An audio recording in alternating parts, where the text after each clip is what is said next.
बृहस्पतिवार व्रत कथा। जय श्री हरि ओम नमः शिवाय। आज बृहस्पतिवार के दिन आप बृहस्पति देव की बड़ी ही दुर्लभ कथा सुनेंगे।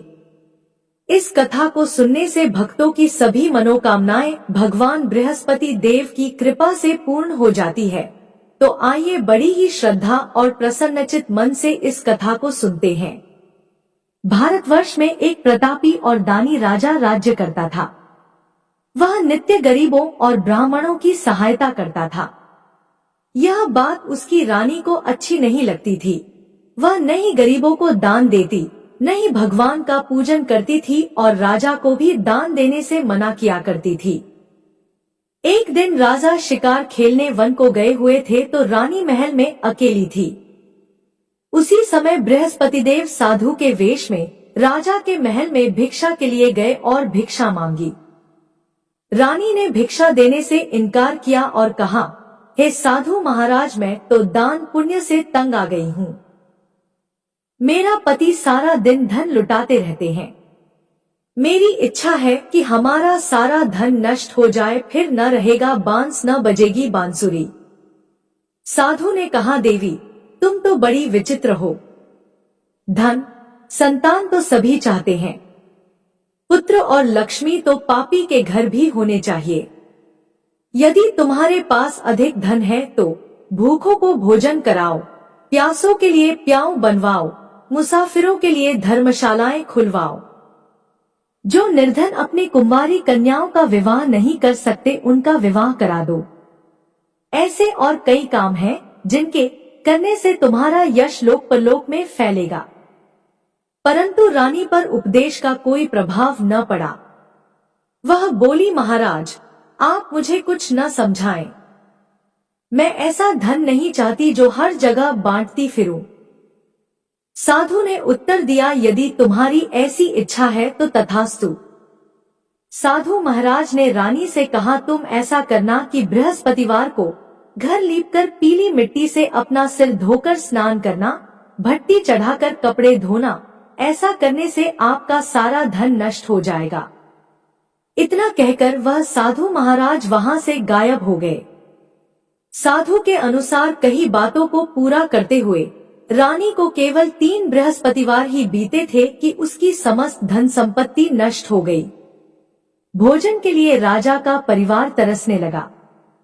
तब एक दिन राजा ने रानी से कहा कि हे रानी, तुम यहीं रहो, मैं दूसरे देश को जाता हूँ, क्योंकि यहाँ पर सभी लोग मुझे जानते हैं, इसलिए मैं कोई छोटा कार्य नहीं कर सकता। ऐसा कहकर राजा परदेश चला गया। वहां पर राजा जंगल से लकड़ी काट कर लाता और शहर में बेचता। इस तरह वह अपना जीवन व्यतीत करने लगा। इधर राजा के परदेश जाते ही रानी और दासी दुखी रहने लगी। एक बार जब रानी और दासी को 7 दिन तक बिना भोजन के रहना पड़ा तो रानी ने अपनी दासी से कहा, हे दासी, पास ही के नगर में मेरी बहन रहती है। वह बड़ी धनवान है, तू उसके पास जा और कुछ ले आ, ताकि थोड़ी बहुत गुजर बसर हो जाए।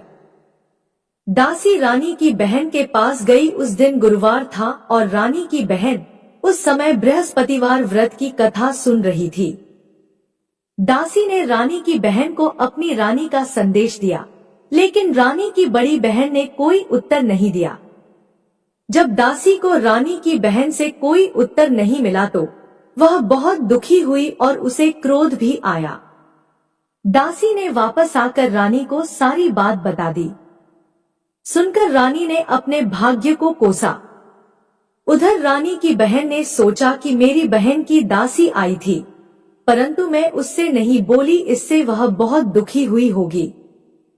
कथा सुनकर और पूजन समाप्त करके वह अपनी बहन के घर आई और कहने लगी, हे बहन, मैं बृहस्पतिवार का व्रत कर रही थी।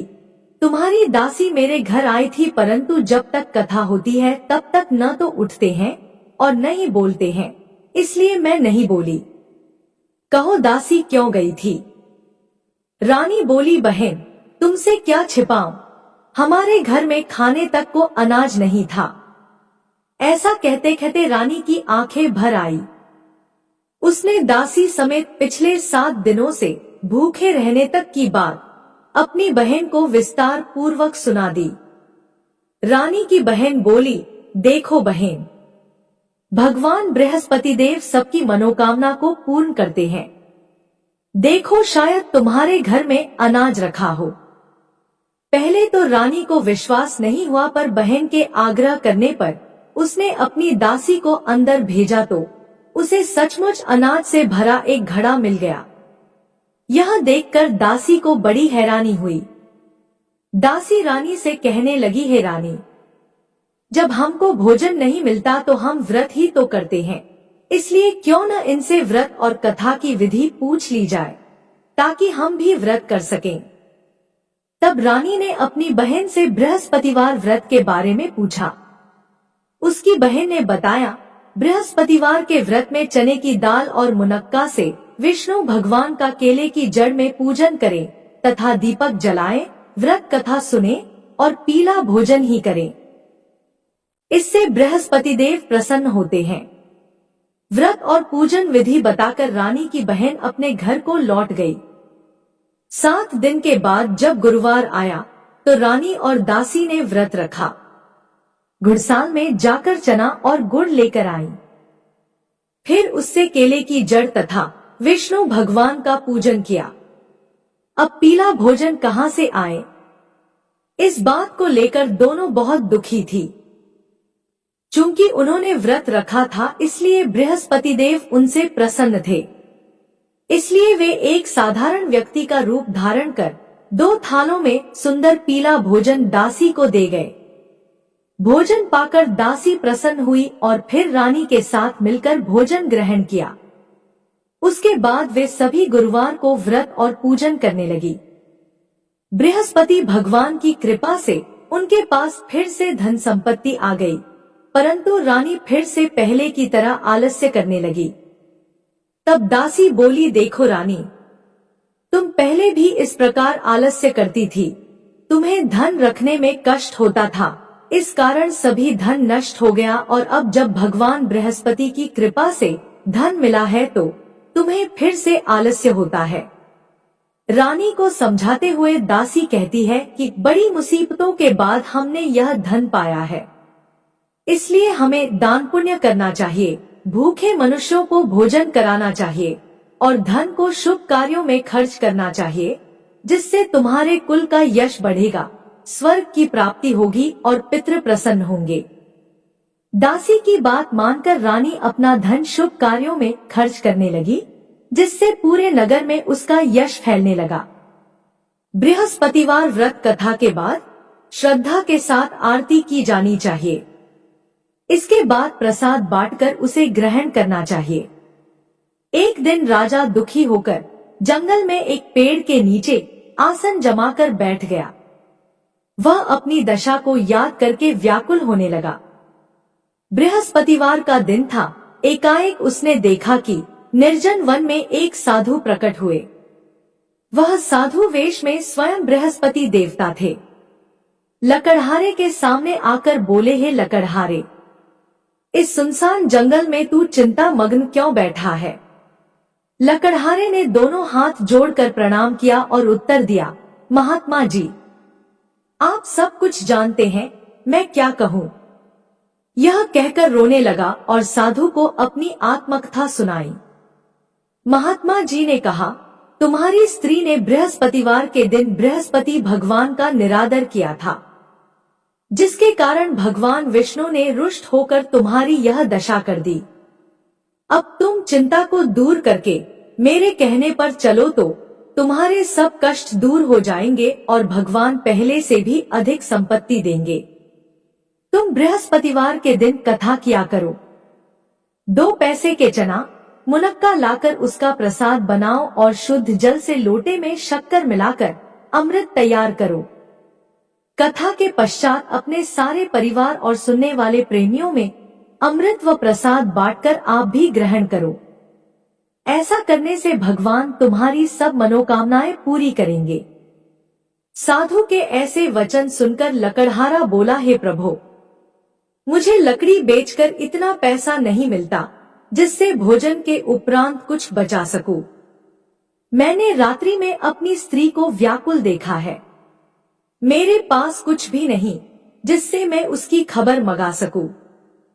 साधु ने कहा, है लकड़हारे, तुम किसी बात की चिंता मत करो।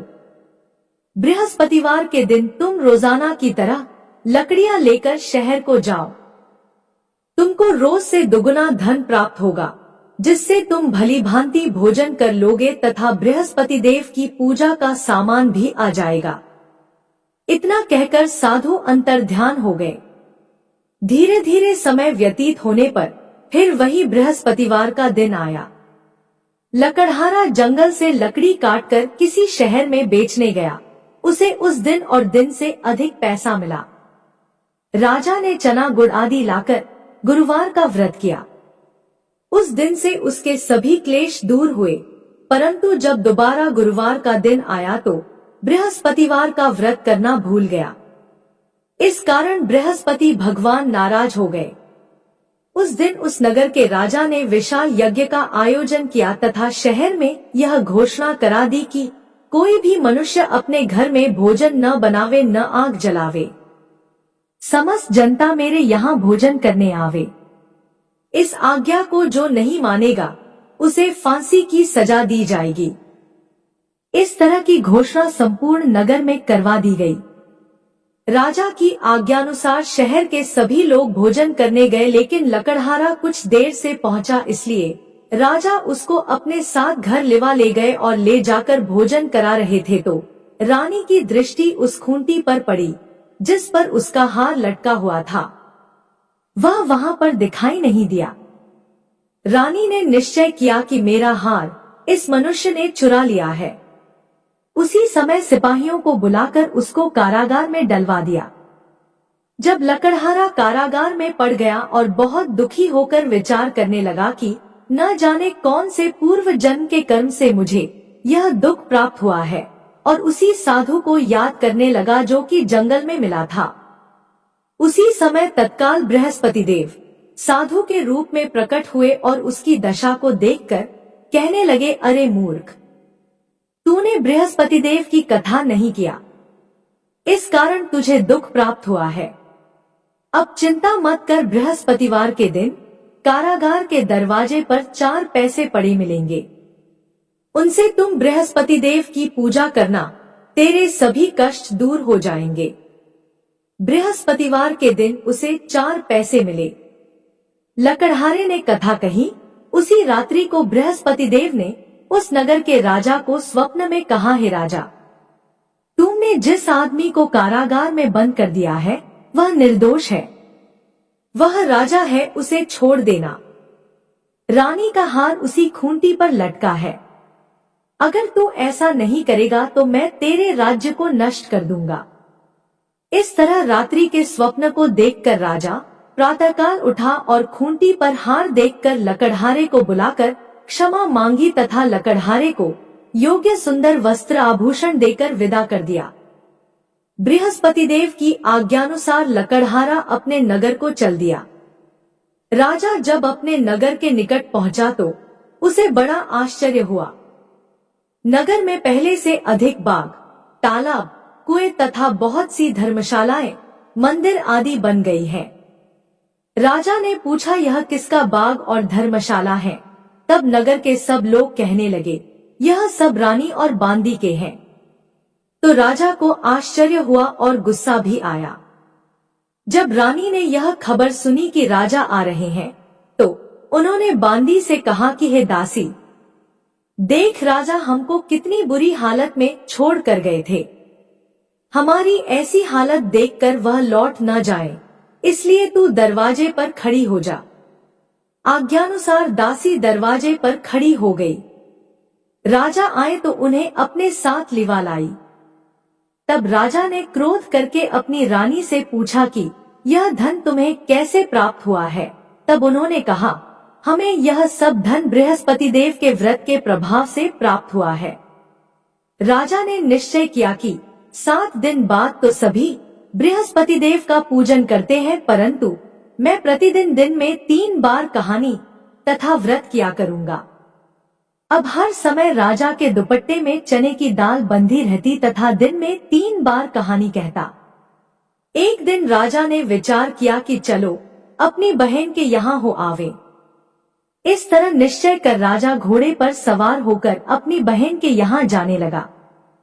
मार्ग में उसने देखा कि कुछ आदमी एक मुर्दे को लिए जा रहे हैं।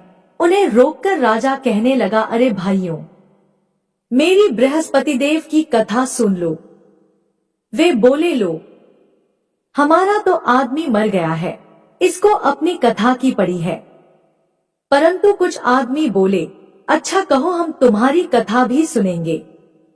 राजा ने दाल निकाली और जब कथा आरंभ की, कथा आधी हुई थी कि मुर्दा हिलने लग गया और जब कथा समाप्त हो गई तो राम राम कहकर मनुष्य उठकर खड़ा हो गया। आगे मार्ग में उसे एक किसान खेत में हल चलाता मिला। राजा ने उसे देखा और उससे बोले, अरे भैया, तुम मेरी बृहस्पतिवार की कथा सुन लो। किसान बोला, जब तक मैं तेरी कथा सुनूंगा तब तक 4 हरिया जोत लूंगा। जा अपनी कथा किसी और को सुनाना। इस तरह राजा आगे चलने लगा। राजा के हटते ही बैल पछाड़ खाकर गिर गए तथा किसान के पेट में बड़ी जोर का दर्द होने लगा। उस समय उसकी माँ रोटी लेकर आई।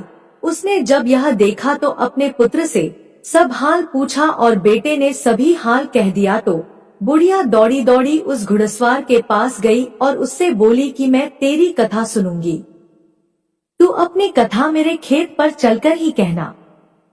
राजा ने बुढ़िया के खेत पर जाकर कथा कही, जिसके सुनते ही वह बैल उठ खड़े हुए तथा किसान के पेट का दर्द भी बंद हो गया। राजा अपनी बहन के घर पहुंचा। बहन ने भाई की खूब मेहमानी की। दूसरे दिन प्रातःकाल राजा जगा तो वह देखने लगा कि सब लोग भोजन कर रहे हैं। राजा ने अपनी बहन से कहा, ऐसा कोई मनुष्य है जिसने भोजन नहीं किया हो? मेरी बृहस्पतिवार की कथा सुन ले। बहन बोली, हे भैया, यह देश ऐसा ही है कि पहले यहाँ लोग भोजन करते हैं, बाद में अन्य काम करते हैं। अगर कोई पड़ोस में हो तो देख कर आती हूँ। वह ऐसा कहकर देखने चली गई, परंतु उसे कोई ऐसा व्यक्ति नहीं मिला जिसने भोजन न किया हो। अतः वह एक कुम्हार के घर गई, जिसका लड़का बीमार था। उसे मालूम हुआ कि उनके यहाँ 3 दिन से किसी ने भोजन नहीं किया है। रानी ने अपने भाई की कथा सुनने के लिए कुम्हार से कहा तो वह तैयार हो गया। राजा ने जाकर बृहस्पतिवार की कथा कही, जिसको सुनकर उसका लड़का ठीक हो गया। अब तो राजा की प्रशंसा होने लगी। एक दिन राजा ने अपनी बहन से कहा कि हे बहन, हम अपने घर को जाएंगे, तुम भी तैयार हो जाओ। राजा की बहन ने अपनी सास से कहा। सास ने कहा, हाँ चली जा, परंतु अपने लड़कों को मत ले जाना, क्योंकि तेरे भाई के कोई औलाद नहीं है।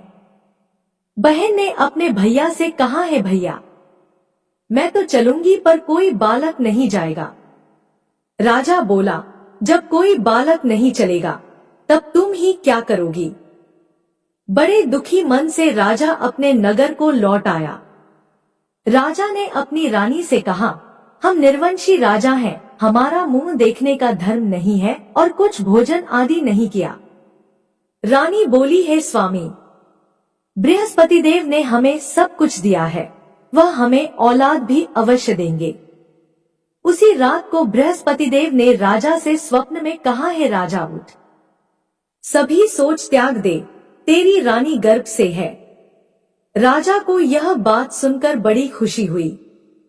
9वें महीने में रानी के गर्भ से एक सुंदर पुत्र पैदा हुआ।